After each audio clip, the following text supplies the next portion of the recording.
So let's kind of continue our discussion. We were looking at this idea of basically how can we use our fundamental ideas in economics in the realm of sports, and we had looked at things like, say, supply and demand so far. And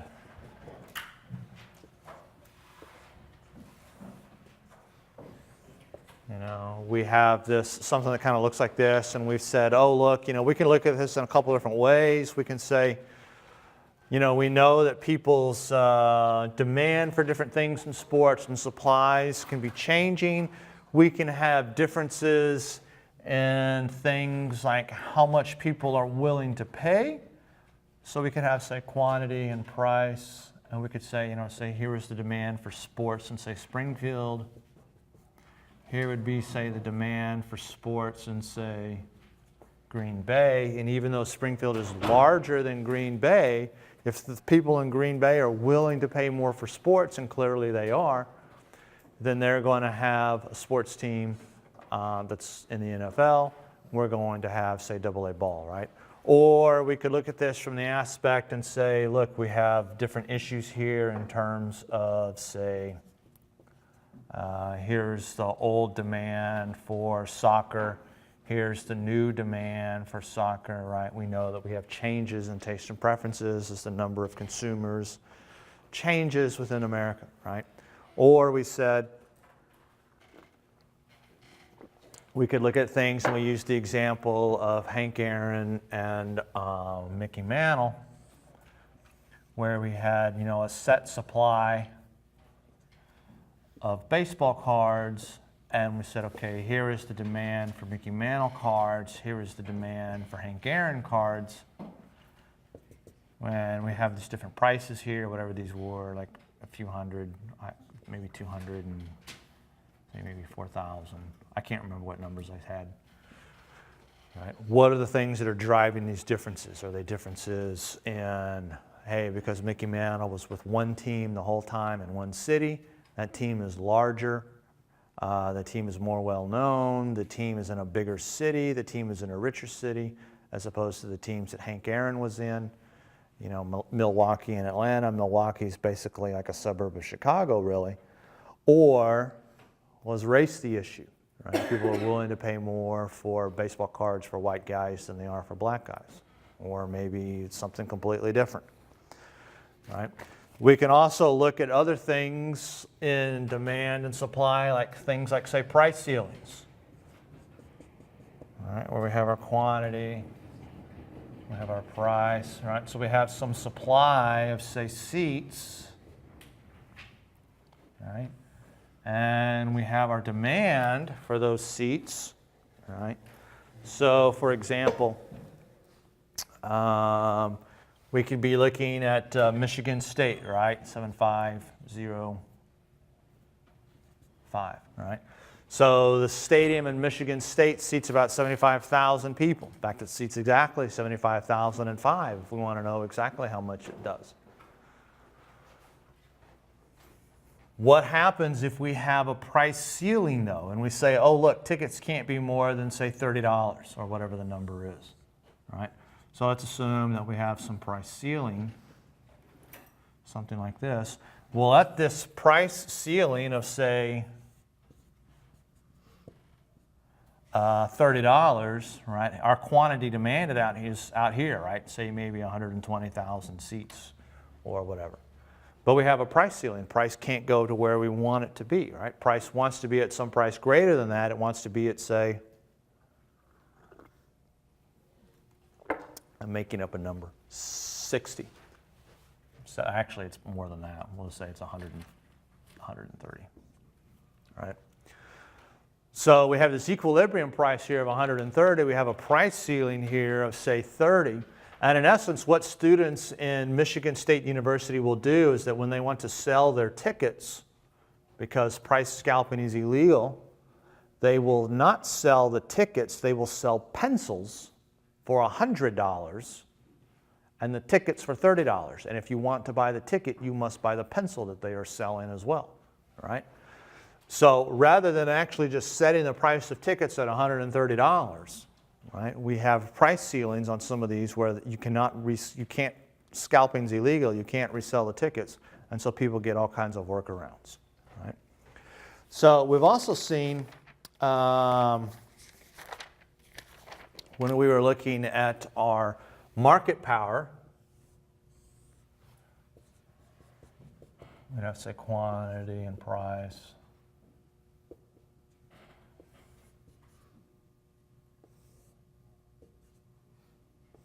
That we could have kind of different demand curves here, right? Demand curve 1, 2, or 3, where demand curve 3 here is kind of perfectly elastic, perfectly horizontal. And we know that in essence that means the firm has no market power. They just take the prices given. And of course, what everyone wants to do is they don't want to be at demand 3. That means they have no market power. The price is set by somebody else. They want something like the second one or demand 1, right?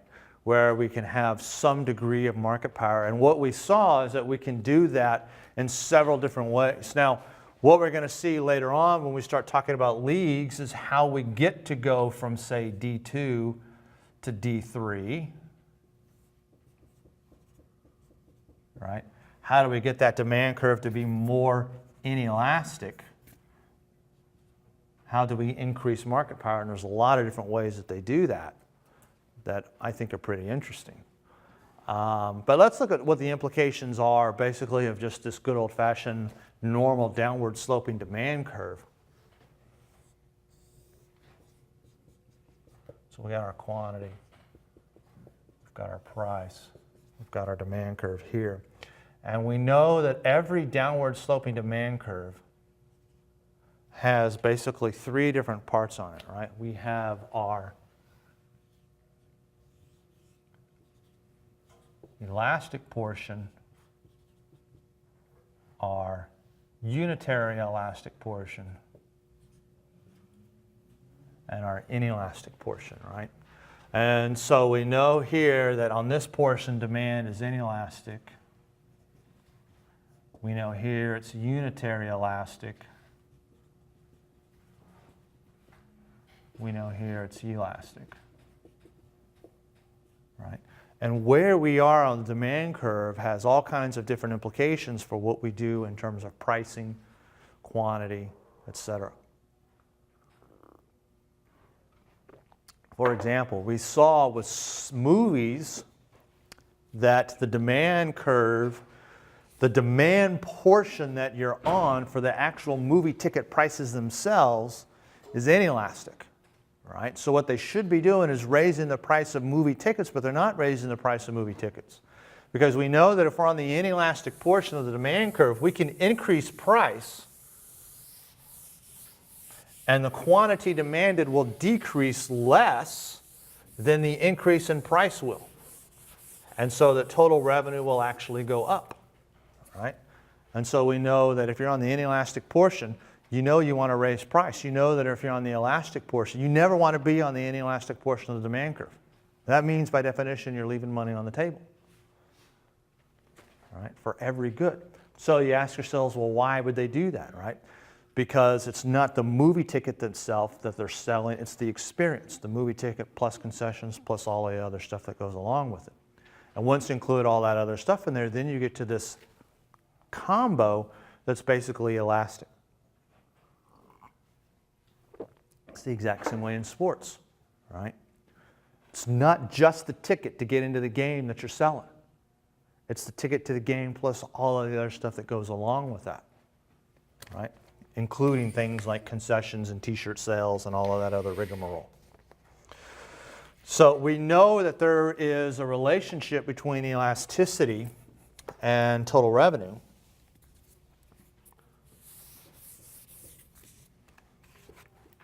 All right, so let's remember here we have this relationship between these two guys. All right. And you recall that total revenue is just basically price times quantity, right? And for our perfectly elastic demand curve,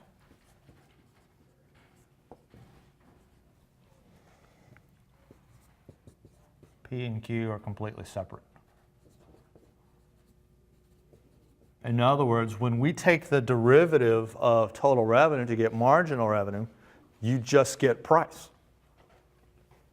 But for everybody else that has a downward sloping demand curve, that's not true, right? So we know that price is equal to A minus BQ, so that we have this intercept of A, right? And we have this slope of negative B, right? So in essence, what we have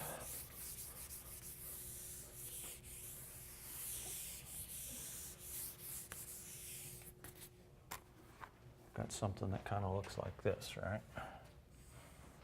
Well, here's our quantity, here's our price, here's our demand curve, right?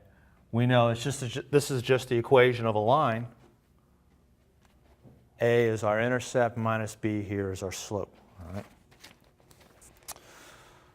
So when we're coming back and we plug this guy in here, we see that total revenue is equal to A minus BQ, which is P times Q. So the total revenue here is AQ minus BQ squared, right? In other words, total revenue is a function of quantity, really. It's not really a function of price, because price is itself a function of quantity.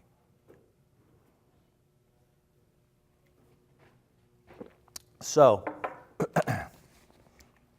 when we take the derivative of this guy, right, our marginal revenue, we're going to get our A minus 2BQ, and that's where you get your marginal revenue curve that you would have seen in your principles classes. That's this guy, all right? So this marginal revenue curve and our demand curve here have the exact same A-intercept. And we know that our marginal revenue curve has twice the slope, right? It's twice as steep. So you'll recall that every single time that you're looking at this guy right here, this point always intersects at 1/2 this distance. He has to. So I'm going to call this guy, say, QO. I'll call this guy, say, PO, right? So that if we're looking at this in terms of our total revenue,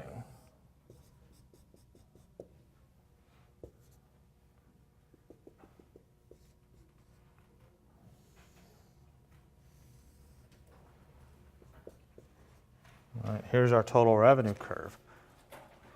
This quantity here, QO, maximizes our total revenue. So we see that something important happens here at this guy right here, right? At this guy, revenue is maximized.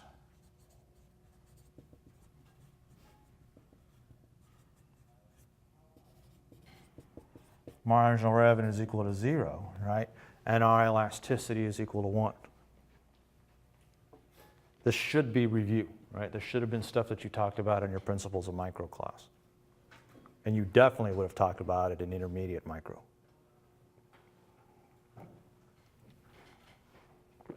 So what this tells us is that we can use some simple formulations to help us understand the things that we can use to set price.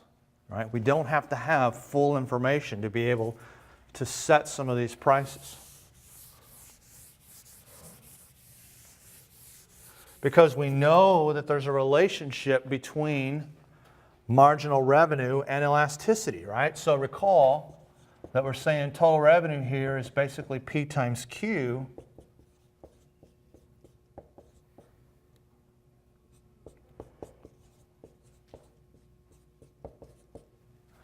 but that price is itself a function of quantity, right? So that total revenue here is equal to P of Q times Q, right? So when we take the derivative of this guy with respect to Q, we're going to get our marginal revenue, right? Because that's what marginal revenue tells us. Marginal revenue tells us the change in total revenue when we have a change in quantity.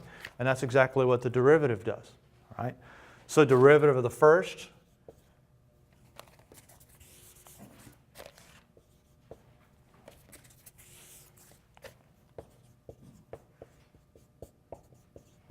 times the second plus the root of the second, which is going to be 1, times the first.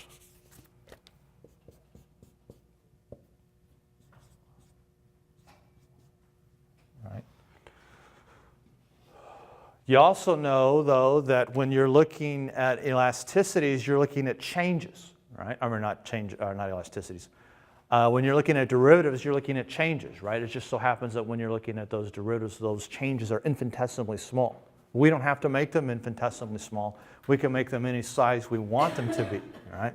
So we can, in essence, rewrite this guy as such.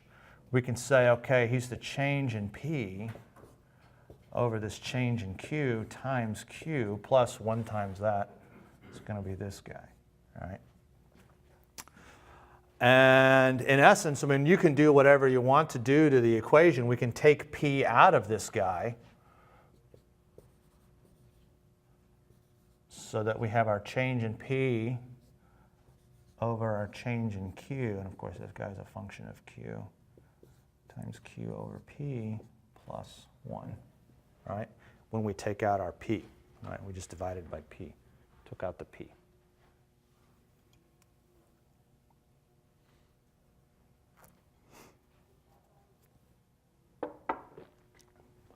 So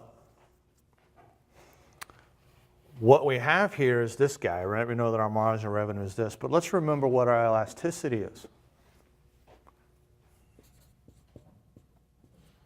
Our elasticity is the percentage change in quantity over this percentage change in price, right? It's this change in Q over Q times this change in P over P. So we have our change in Q over Q times, bring this guy up, P over our change in P, which is equal to our change in Q over our change in P times P over Q. Change in Q over P times our change in Q over our change in P times P over Q. Change in P divided by our change in Q times Q over P, right? This guy right here and this guy right here are what? The reciprocal, it's the inverse, right? So what we see here is that marginal revenue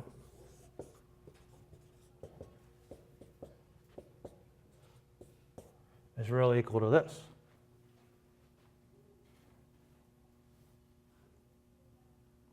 And we know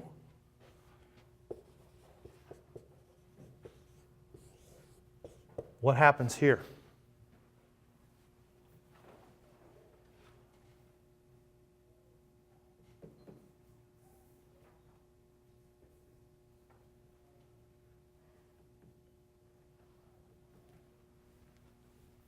What happens at that guy?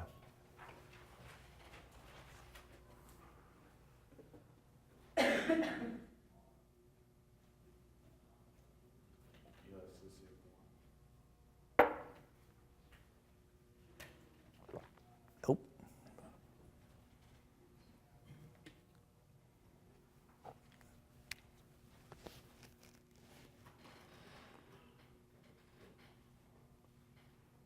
What happens when MC is equal to MR? Profits are maximized. So we know, but we know what marginal revenue is. Marginal revenue is this guy.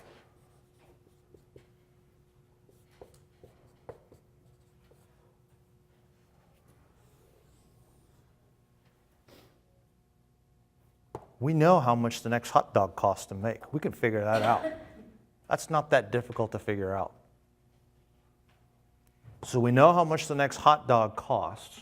All we got to do is figure out what the elasticity of demand for hot dogs is. And then we can find the price that's going to maximize profits for our hot dogs, right? We know what the marginal cost for the next person to come into the stadium is. All we got to do is find out what the elasticity of demand for people coming into the stadium is, and then we can set the ticket price that maximizes profits. We already know how much the next commercial is going to cost us. All we got to do is find out what's the elasticity of demand for those commercials, and then we can set the price for those commercials, and we can know as a broadcaster how much to charge the NFL for their commercials. In order to know the elasticity, you only need two pieces of information, right? All you got to do is have price be at one point in time and then change price again.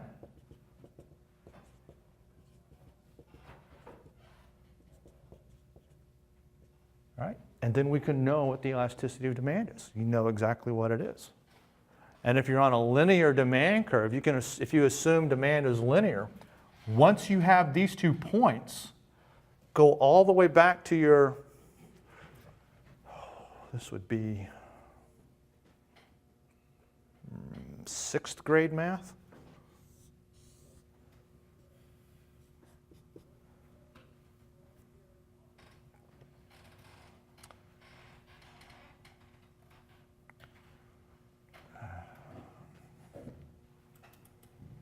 Go back to your equation of a line and your slope, right? You know that slope is rise over run. You've got to rise before you can run. And so we've got these 2 points here, x1, y1, x2, y2, right? If we want to know what the slope is, we know that this guy is our rise, it's our change in y over our change in x, right? Remember, this guy is y2 minus y1 over x2 minus x1. This is just some number.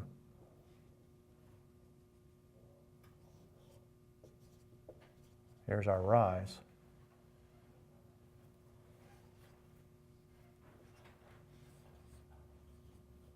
Here's our run, right? If we have a linear demand curve, we're just going to assume that it's completely linear. Once we have those 2 points, we can figure out everything else.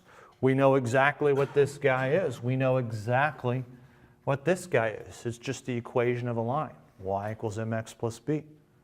All right? Here's our intercept. There was our slope, right?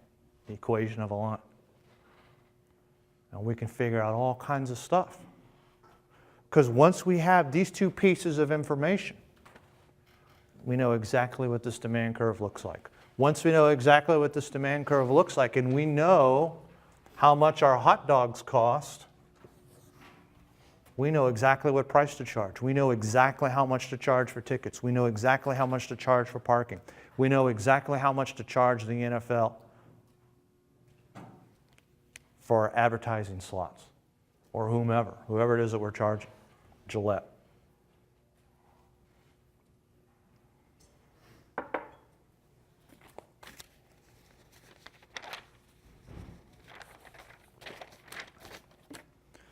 And the reason that this stuff is important is because we can use all kinds of price discrimination to get at some of that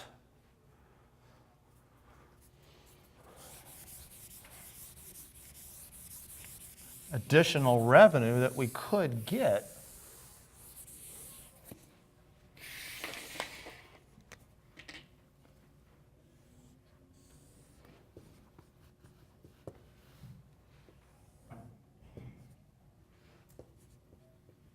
because we could charge just one price for our tickets.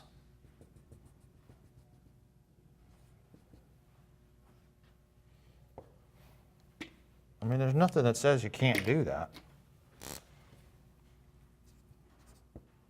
But then we've got all of this consumer surplus up here.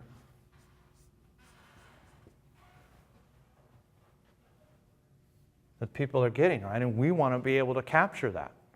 Whether we're the team, or we're the hot dog maker, or we're CBS, or we're the NFL, or we're a bottle company. I mean, anybody. Missouri State, everybody. Everybody wants to capture that, right?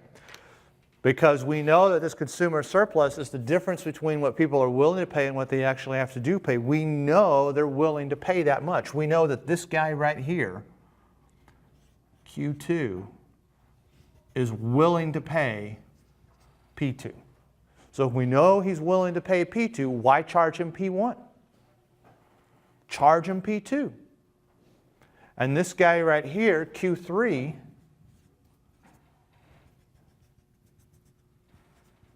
charge him P3.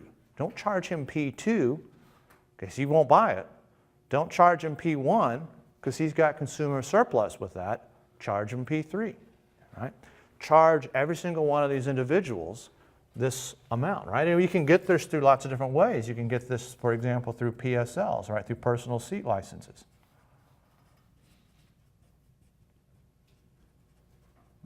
Right? Now notice here, I am not saying you charge different prices for different seats because people have different elasticities of demand. That's not what's going on.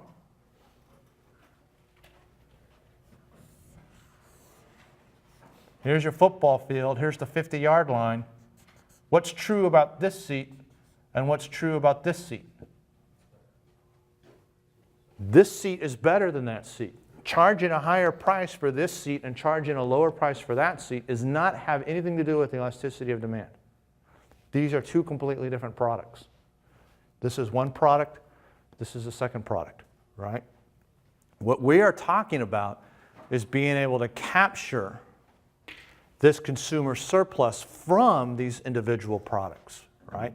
So we can charge a PSL, we can charge a personal seat license. So for example, if these are season tickets,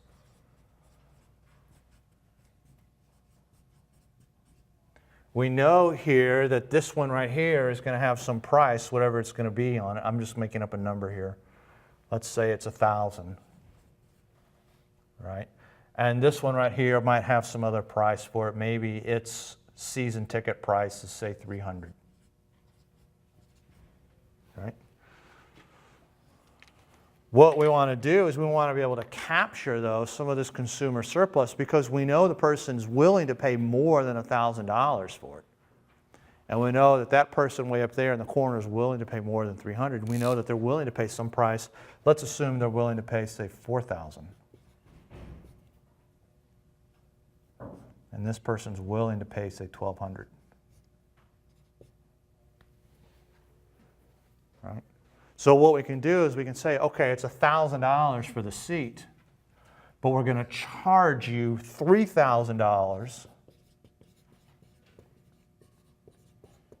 in a PSL, right? And we're going to charge this person, say, $900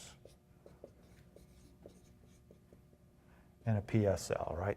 It's going to cost $3,000 to buy the right to buy the seat at $1,000.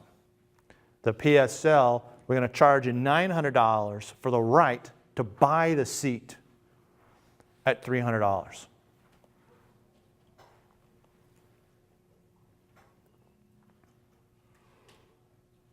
Now, what we're going to see in a few moments,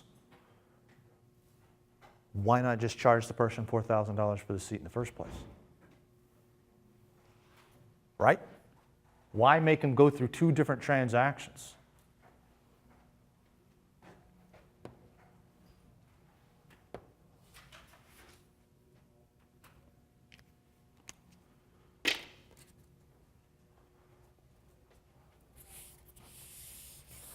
So we know that we're going to have these differences. We can use these basic tools in economics to help us figure out all kinds of things. So we know that when we're looking at these different markets here, here's our quantity, here's our price, here's demand for sports in New York, here's demand for sports in St. Louis.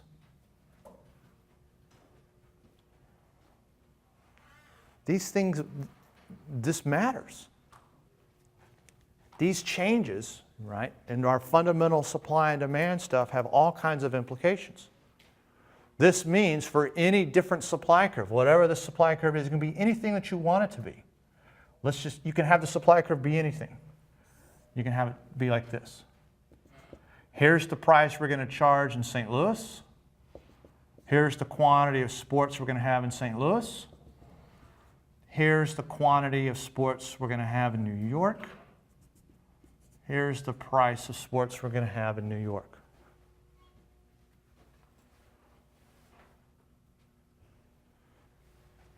So in essence, here's our total revenue in St. Louis. Here is our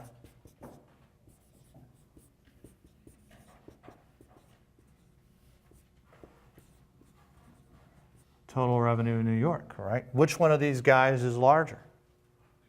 The New York. This has implications for all kinds of things, right? So if the Yankees have more revenue than the St. Louis Cardinals, that means something. What it means is that they can afford to pay more to certain players.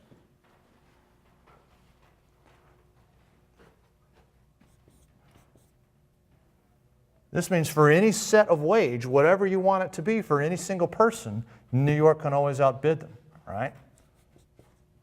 So they can outbid St. Louis for players.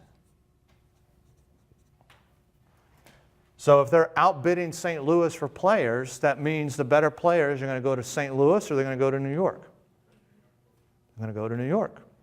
If all of the better players are in New York, what does that mean in terms of who's going to win the game, statistically speaking? New York. If New York, though, is always winning the game, statistically speaking, what does that mean for people's willingness to watch the game? It decreases. Why watch the game if you already know who's going to win? You have these different markets. You have these different elasticities of demand. It can't be that New York always wins. If New York always wins, the game is boring. It just is. It can't be that the Dallas Cowboys always win. If the Dallas Cowboys always win, it's boring. Why watch?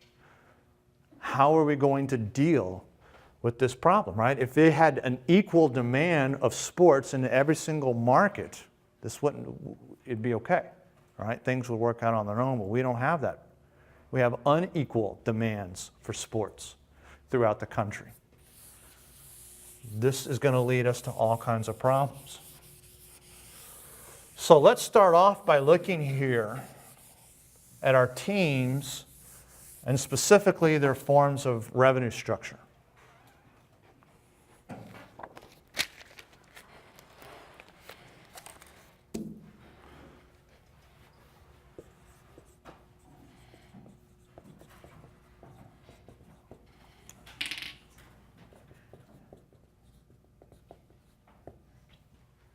Because as much as the teams say they're not making money, they're making money. Trust me. So let's start off by looking at the simple stuff, all right? We want to discuss revenues, costs, and profits. And let's start off by looking at revenues for our for our teams. So we've got revenue here is of basically 4 different sources, right? We've got gate revenue. This is in essence ticket sales. We have broadcasting revenue.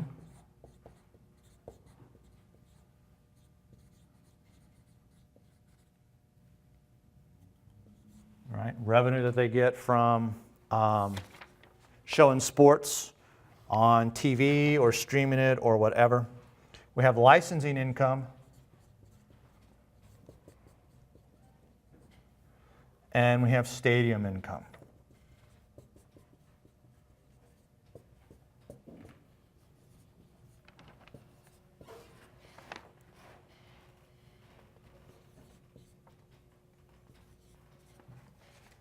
Okay, so here are our 4 broad different categories. Gate revenue, which we're going to call RG. Broadcasting revenue, we're going to call RB. And this can be both local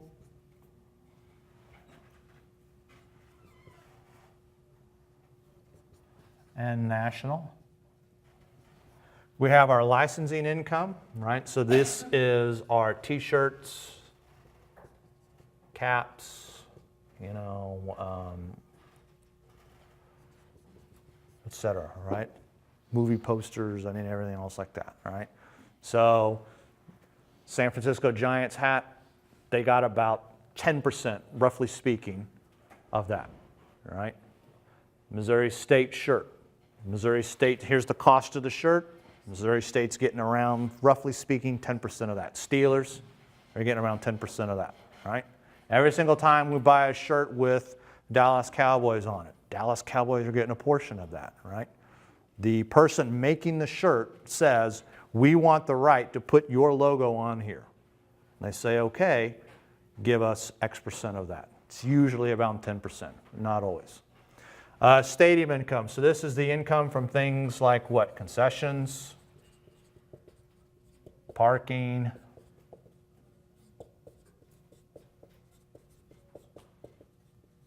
box seating, etc., right? Naming rights, advertising within the stadium, etc. Right?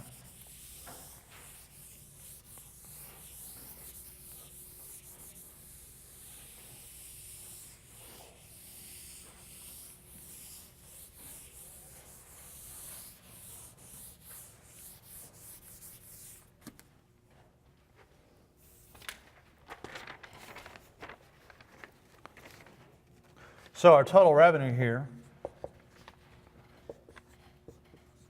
RG plus RB plus RL plus RS. Okay? And of course, the revenue is going to vary significantly from team to team, sport to sport, etc. Okay? So let's break each one of these down individually. Let's start off by looking at gate receipts. With our gate receipts, we've got some interesting things that are occurring. All right. We have a lot of what's called revenue sharing. And specifically, we have revenue sharing within some leagues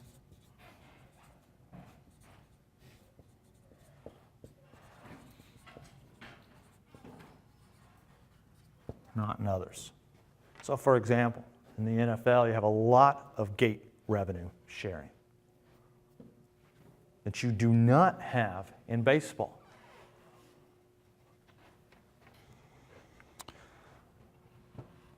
So if there is no gate sharing,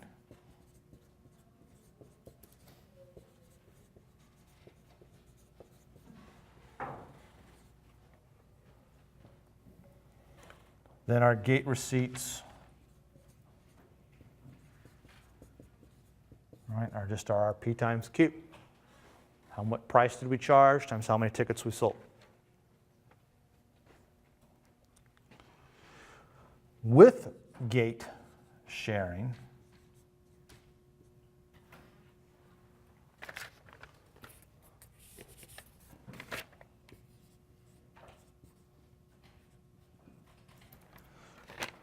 we're going to change this guy up a bit, right?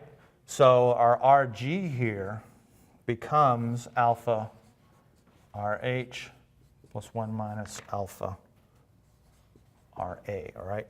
Where RH here is our home team revenue.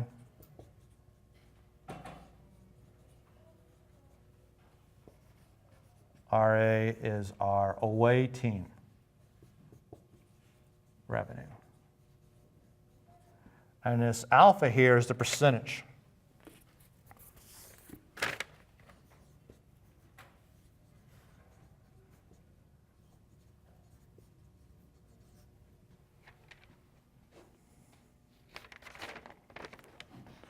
So, for example, if the home team keeps 60%,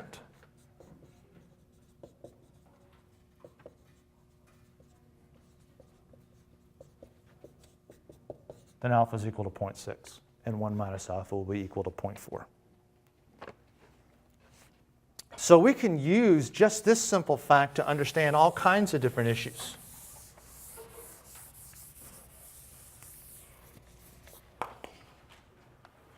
We can use it to understand why a team owner might want to field a team that's bad. We can use it to understand why a team owner would charge one different price for the tickets, and then they'll charge a different price for the PSLs, depending upon which revenue is going to be shared and which revenue is not going to be shared. So, for example, Let's look at hockey. We've got the NHL here. Lots of talent.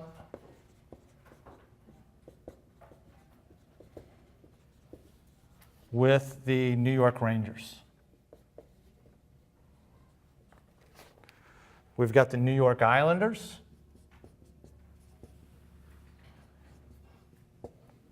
That have significantly low quality talent. Okay? And for this particular season, the Rangers here had a payroll of $34.1 million. The Islanders had a payroll of $18 million. Right? So the Rangers are outpaying the Islanders almost 2-to-1. Not quite, but 18 times 18 is 36, right? So not quite 2-to-1, but getting close. Our Rangers here had gate receipts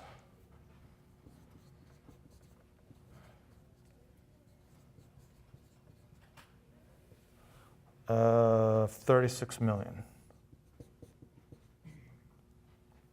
Okay, so let's assume this is the only source of revenue for these teams. We're ignoring everything else. It's just gate.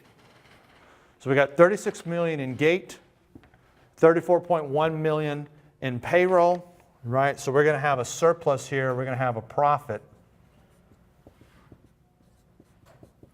of $1.9 million. Our Islanders, gate receipt here in this season of 19.8 million.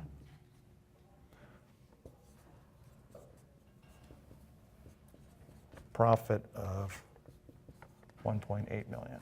Now these are actual numbers. These aren't made up. So this is from the 95-96 season. So we have our New York Rangers paying $34.1 million. They had $36 million in receipts. That left them with $1.9 million in profit. Our New York Islanders had gate receipts of $19.8 million. Their payroll was $18 million. They had profit of $1.8 million. They both have almost identical profit, right? If you look at this in terms of profit per amount spent, I mean, the Islanders are clearly better off, right? They're spending $18 million to earn $1.8 million bucks. That's a 10% rate of return. The Rangers are spending $34.1 million to earn $1.9 million. That's about a 5% rate of return, right? But let's ignore that for the moment. So let's look at this in terms of some revenue sharing.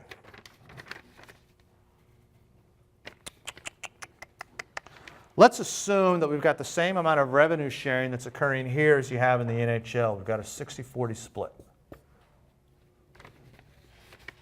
Let's assume these are the only two teams playing. Okay? So we have our profits for our Rangers.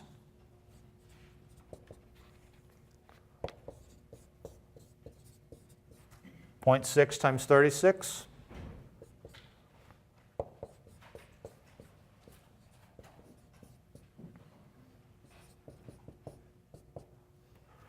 So they're keeping 60% of home revenue.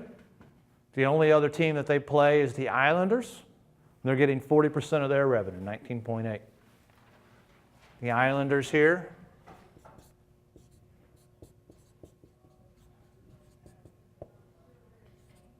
They're keeping 60% of their revenue, 19.8.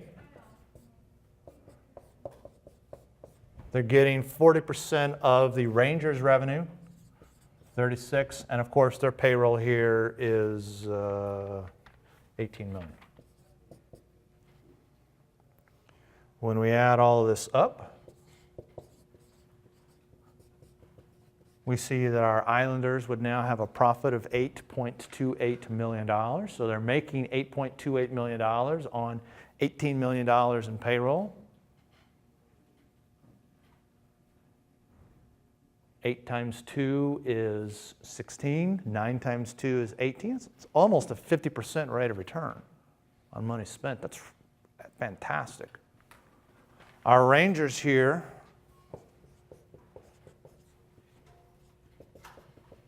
losing $4.58 million, all right, because they're having to share 40% of their $36 million in revenue. So with this type of thing, you can see, I mean, if you're the Islanders, why would you ever pay more money to field a better team? Oh man, we lost this year. We're going to get them next year for sure. That's what the owner says. And then when he goes to the back office and is sitting there counting the money, he's like, this is fantastic. In fact, if I have even crappier players and my payroll goes down even more, I'm even better off, right? If I can get this $18 million reduced to 15 or 12 or whatever, I mean, maybe this guy goes down a bit. But who cares? Because this guy's going up, right? So we can see with revenue sharing, we can have all kinds of different scenarios occurring in terms of how people want to play this out, in terms of what type of field quality or what type of team do they want to have in terms of quality. How are they going to set revenue? What are they going to do in terms of payroll, et cetera, right? We'll pick it up from here on Wednesday.